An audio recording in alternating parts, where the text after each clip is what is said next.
Welcome to True Line Talks with Linda and Rachel. Rachel and Linda. Yeah, we're back at it with another movie example of therapy. Yeah. What goes right and what goes wrong in these movie examples of therapy. And I love this one we're going to show because I do mostly couples therapy. And in this clip, we see a therapist asking some questions. So, would we like to show the clip first and then kind of tackle what we thought about that, Miss Rachel? Yes, I think so. So let me pull that up. All right, so there's a clip from Mr. and Mrs. Smith, 2005. Here we go. Okay, I'll go first. Let me say, we don't really need to be here. See, we've been married 5 years. 6. 5, 6 years. And this is like a checkup for us. A chance to poke around the engine, maybe change the oil, replace a seal or two. Very well then. Let's pop the hood. On a scale of 1 to 10, how happy are you as a couple? 8. Wait. 10 being perfectly happy and 1 being totally miserable, or just respond instinctively? Okay. Ready? Ready. 8. How often do you have sex? I don't understand the question. Yeah, I'm lost. Is this a 1 to 10 thing? But because, like, is one very little or is one nothing? Because, technically speaking, the 0 would be nothing. That's right. And if we don't know what 1 is, what's 10? Yeah, because 10, like, constant, Relenting, not stopping for, like, I not even to eat. mean, like Sting. Well, look at Sting's day job. Who else has 60 hours a week to put in the sack? It's not a 1 to 10 scenario. It's a basic question. How often do you have sex?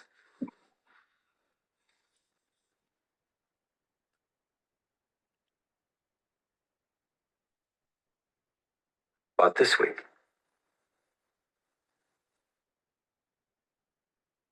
Including the weekend? Sure.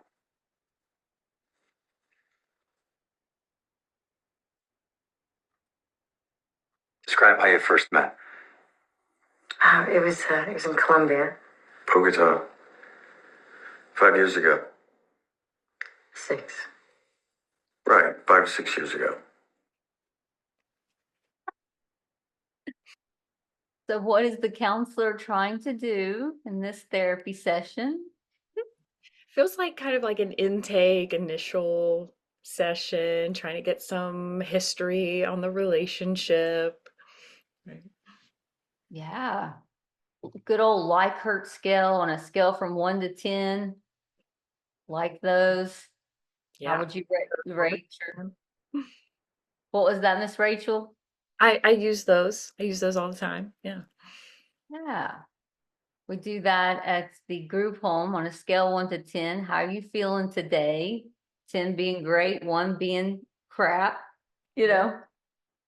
So the couples therapist trying to get a feel for where they rate themselves as a couple. Right. Mm-hmm. Yeah.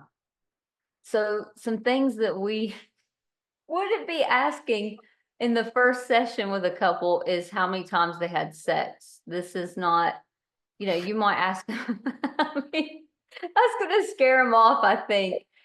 I mean, if they wanted to talk about that, right away, that might be one of their, problems in their relationship. But this is like, the first session is we're assuming from a movie perspective. Yeah. Everyone's got their own like style and flair to therapy. And so some couples therapists might ask that in the assessment right away. I personally would not. What I do is meet with the couple together for a session. Then I meet with one partner individually, the other partner individually, and then we all come back together, right? Mm-hmm. Well, I'm going to ask that question during the individual sessions with each partner. Personally, is what I do. And I'm not going to ask how many times do you have sex. I'm just going to ask, like, hey, if you're comfortable talking about this with me right now, I'm curious, how satisfied you are with physical intimacy with your partner. Because some Mm-hmm. really uncomfortable talking about that, especially with someone they're only meeting with for like the second time. I realize I'm a stranger to them at this point. We're building a relationship, we're building trust. But it is important to know that aspect when working with a relationship because it is an important aspect of a relationship. Okay. Yeah. Mm-hmm. And did you notice how in this scenario, in this fantastical movie clip, non-real, that the lady, and I have this too in couples theory, the lady always says a different time frame than the guy. Oh, yes, she and he's saying 5. It's like, that's so humorous because it's like, yeah, that can happen. Is neither one recall the exact time frame, but usually the female is, they know dates and times and think that's interesting. Yeah. Yeah, they're Mm-hmm. typically more likely to remember those like anniversaries and yeah, I would agree. Yeah. I Yeah. also was really funny because it just was like very reflective of what I see a lot. It was in an accurate way. Like when he asked that Likert scale question and she immediately gave a number, and then the husband just kind of like looks over at her and gives the same number. Mm-hmm. Yeah. Yeah. The emoticon showed up on your I screen. know That's okay. where there's like thumbs up things happening, Yeah. It's on the Zoom settings, no big deal. but yeah, we see that a lot. Like a partner kind of looking over, checking in with the other one, right? To make sure they're giving a safe answer is how I take that, right? I don't want to say something that would upset this person right now. Mm-hmm. They're always checking in and, so how you feel? Because that's how I feel. And then, you're like, oh, okay. And then I like that you do, and I do those breakout sessions to get a good sense from where that person's coming from, how they experience the bond. Yes. Yeah. So I'm thinking, what would you do differently in this initial session versus how this therapist did it in the clip? Like, how would you approach it a little different with our EFT couples therapy?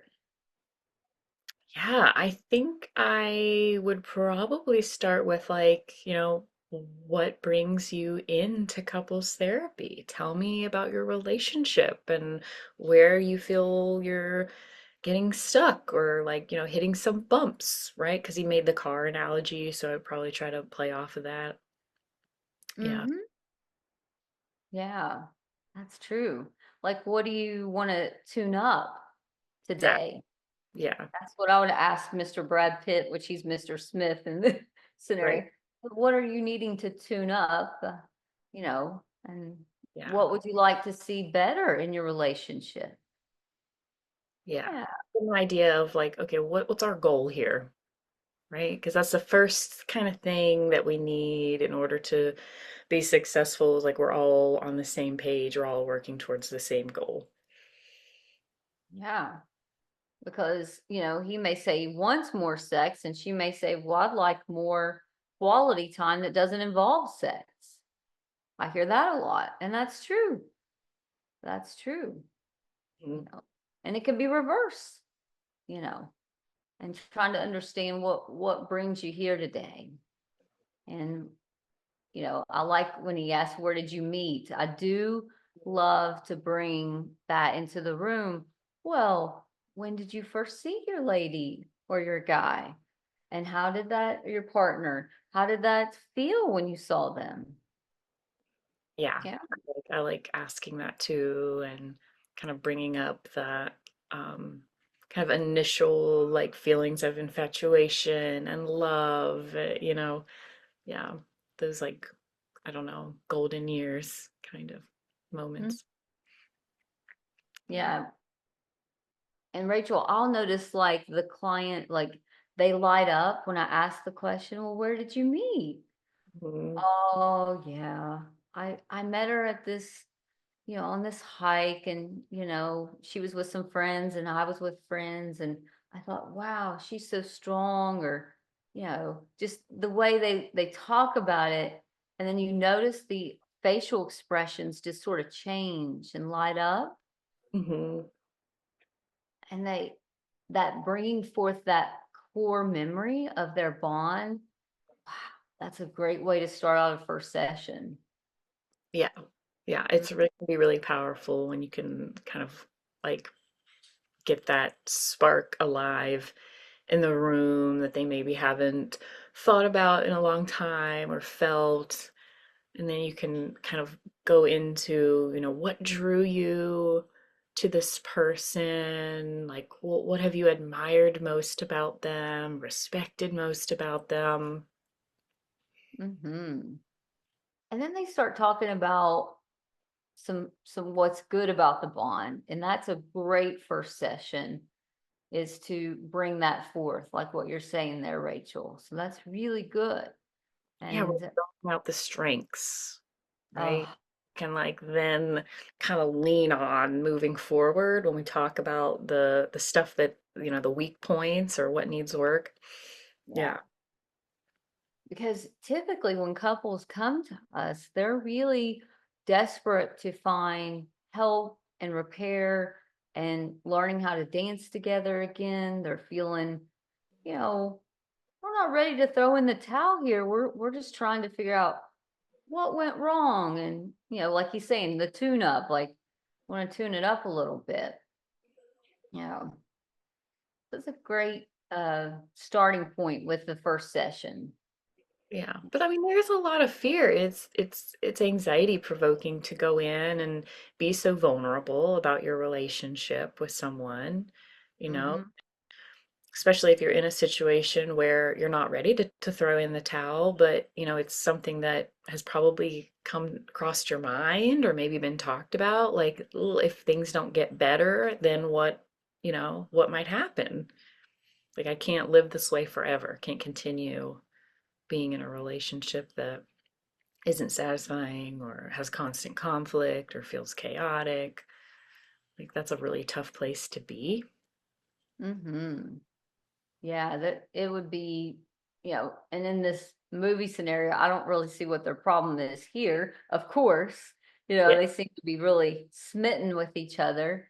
Um, but as we know, once you've been together past the year mark, the oxytocin in the brain goes down, right? Because you're not infatuated anymore. So then you become, oh, let's go through the mundane parts of life, like paying the bills and you know, washing the porch or the cars, or who's responsible for the trash. So then you start getting into those basic living, Mhm. and that's when we start to see the conflict or the negative cycle show up, is this bid for connection and then feeling isolated. Wouldn't you say it's like they start to feel like, this Yeah, doesn't feel. people can get in a kind of like day-to-day routine, kind of going through the motions and not putting as much effort into spending that quality time together. Yeah. Yeah.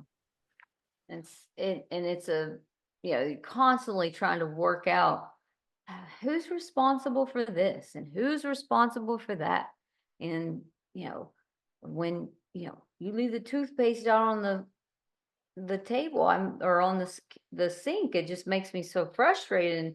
And, I just clean the sink, and then before you know, it's really, they're blowed up into a negative cycle. And then one will like protest, oh, I'm just sick of this crap. I don't really want to be with you anymore. And the other person's like, well, all right. And they shut down and they pull away. And then you're in your pursuer avoidant attachment there, where they're, getting into those cycles.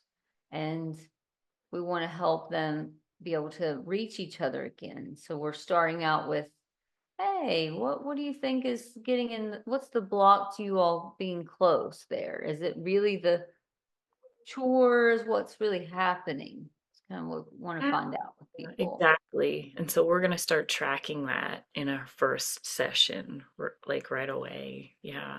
We're going to, take me back to a recent conflict that you had, walk me through what happened. If I was a fly on the wall, what would I be witnessing? Mm-hmm.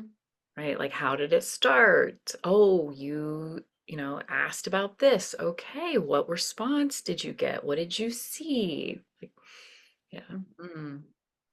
Yeah. Did you feel seen and heard by your partner? Did you feel that they were being caring towards you in this moment? And we're just trying to get a feel for, what started going wrong with the couple. And that first interaction is, dynamical because you want both partners to feel seen and heard and not, and I'll always preface this, there's no bad guy. 100% agree with you. There's no bad guy in couples therapy. Yeah.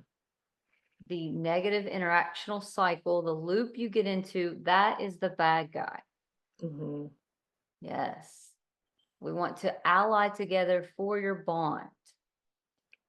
So that's important to communicate that. It's like we're not finding who's at fault here.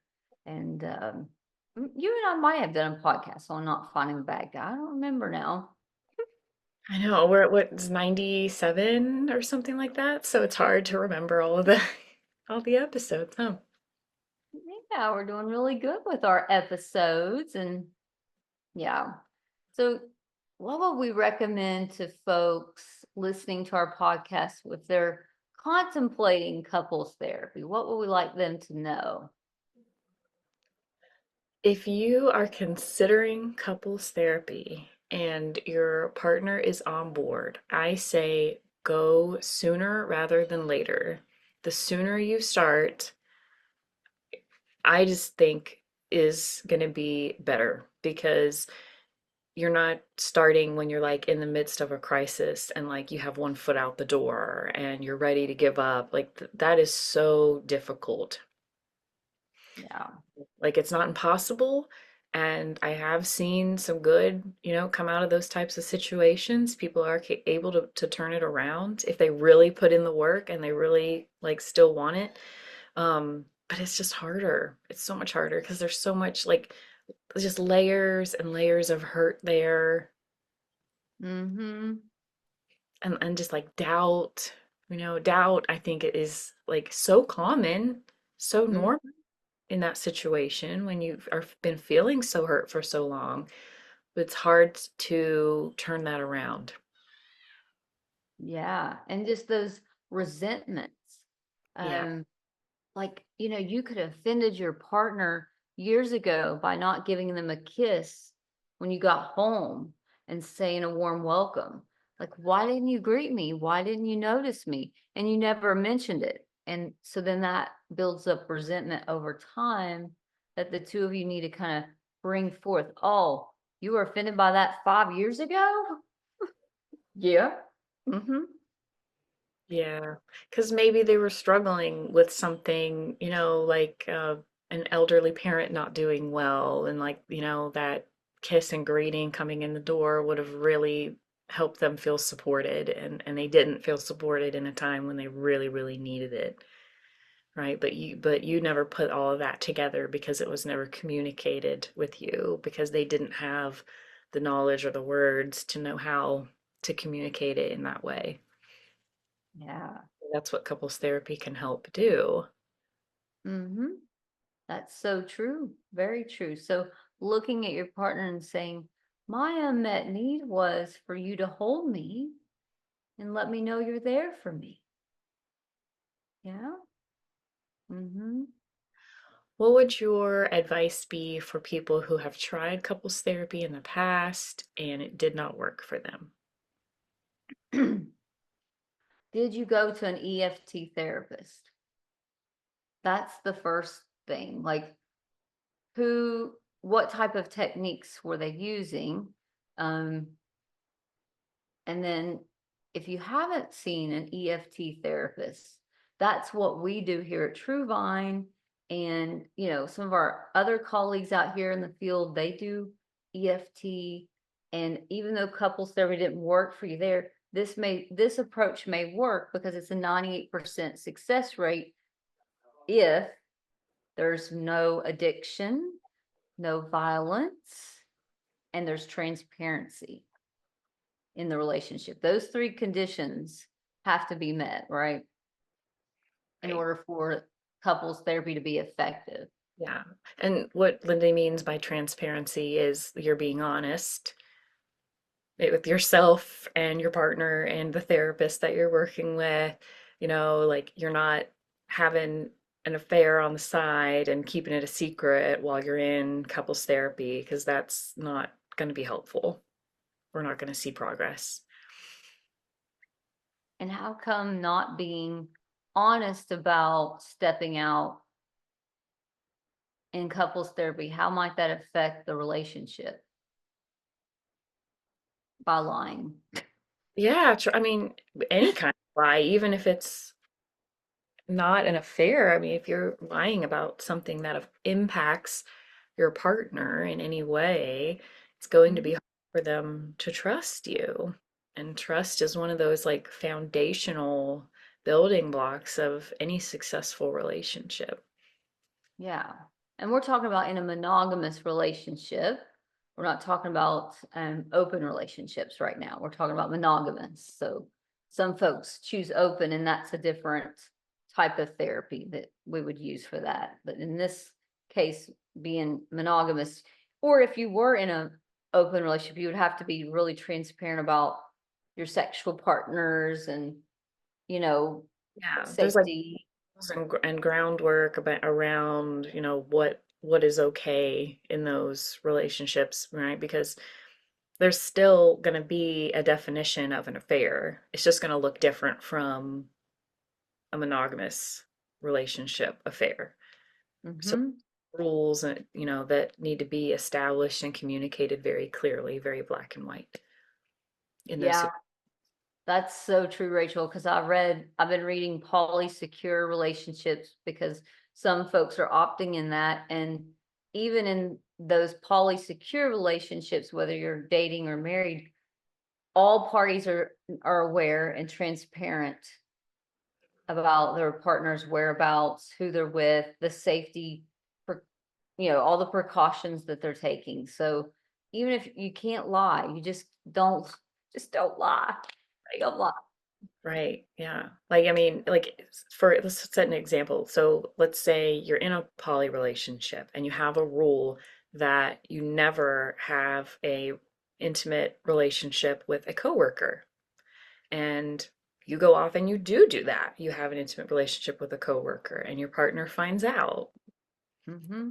Okay with you having intimate relationships with other people, but it was never supposed to be a coworker. That's a problem, right? So you have now broken their trust. Good point, Rachel. Solid example because, going back to Mr. and Mrs. Smith, just the transparency around what is truly happening, what is really going on between us. Are we being real with each other about, are we okay that, as they were describing, having that much intimacy, or does that feel a little much, or too little?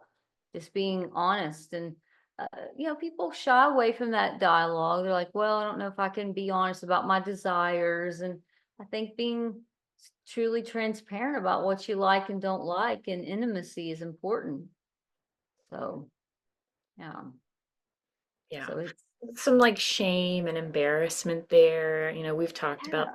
it's a very taboo subject, especially here in Appalachia. So it's hard, I think, for people to open up and share that part of them. Mm-hmm. Yeah. Fear of being judged or Mm-hmm. Yeah. And growing up in a household where sex is not even talked about, and then you get into a relationship, you're like, well, I don't even know what what am I supposed to share or what am I supposed to do? And so important to be able to communicate your desires with your partner because they're not going to know what feels right and what doesn't feel right for you. Those boundaries in that. Right. Yeah. And we know from research that a lot of women, in Mm-hmm. order to have a fulfilling physical, sexual, intimate relationship, really need that emotional intimacy met, right? Like Right. simultaneously. So if that emotional connection is missing, they're not going to want to meet you in the bedroom all that often. Right? That happens so much. And Mm-hmm. what we also see is so much stigma around men being emotionally vulnerable. And so they Mm-hmm. to like mask their emotions and disconnect from vulnerability. And so it's just this like, dynamic that is like set up for relationships to not succeed and not be fulfilling for either partner. Mm-hmm. You're right. So just getting real, like, hey, I do this in therapy. I say to the guy, if you didn't prime her all day, she's not going to be open for sex with you. And priming for a lady is you talk to her, you give her nice, genuine compliments. You bring her a little dinner, a little chocolate. Notice I said chocolate. Love Yeah. chocolate. And you Examples, right? You just got to figure out what your person longs for and what helps them feel loved. Yeah. yeah, or desirable. Yeah. And another thing in couples therapy I find is one or other of the partners is not capable of being complimented about their beauty or their looks, and that can be, some people don't do well with compliments for their own reasons. When the partner says, "Oh, you're just so sexy and cute and I just want to be with you," and that partner says, "I'm not sexy and cute," then they feel dismissed and shut down. So the other partner feels like, "Well, I'm trying to share with you what I see." And sometimes we don't see ourselves the way our partner sees us. And that makes them feel back. So like, well, you just shut me down. So now what do I do? I don't know what to say to you. I see Right. that a lot. Yeah. Such a helpless situation Mm-hmm. for the person that is like, trying to reach, but their reach isn't being received. Yeah. Yeah. That might be something we process too. What is it about receiving a compliment? For some of us, it would land like, yeah, thank you. And some people it lands like, that ain't true. What's going on there? That might be something we Insecurity tackle. and self-doubt that gets, Yeah. yeah. Because we want our folks to feel secure and safe in their relationship and in their person who God made them to be, so they can just exude confidence. Confidence and pride are two different things. Yes, thank you for saying that because those get confused so often, right? Like, I don't want to think positively about myself because that means I have a big ego.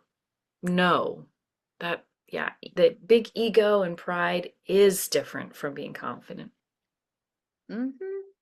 Yeah. So confidence sounds like I work out and I feel really good about my body today. Thank you. And pride would be like, oh, I'm so much better than them because I work out. Mhm. Yeah, That's you're allowed to feel good about yourself without thinking you're better than everyone else. That's yeah. the difference between confidence and like pride or a big ego or being stuck up or, yeah, Mm-hmm. Good yeah, point. So haughty spirit comes, the pride cometh before a fall and a haughty spirit before destruction. You're going to come down pretty quick. You'll be, if you're going around, I'm better than everybody, you right. know, confidence is, I'm good with who I am and where I'm at and what I'm doing. Yeah, just liking yourself, loving yourself. Yeah, there's nothing wrong with that, you Absolutely know? not. We want Yeah, that's important. it breeds good mental health when you feel good about you versus negative about you. Yeah. And and often clients don't see themselves the way we see them or the way others see them. There's a negative belief that's not true. Yeah. So, yeah. And usually to me that's a sign that they have experienced a lot of hurt. Mhm.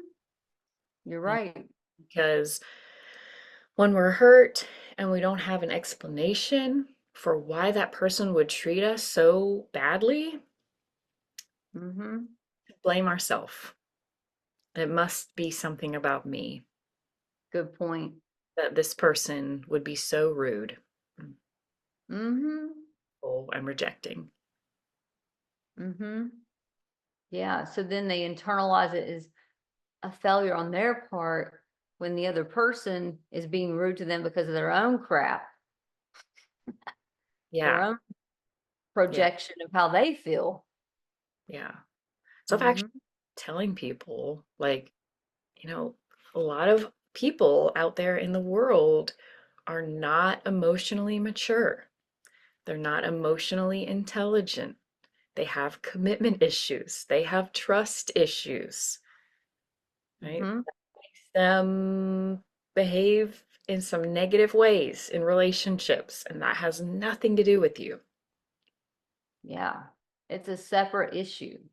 Yeah, And that helps the couple to know, hey, they need to do some internal work and she needs to do some internal work and then we can come back together and create secure attachment. Yeah. yep, absolutely.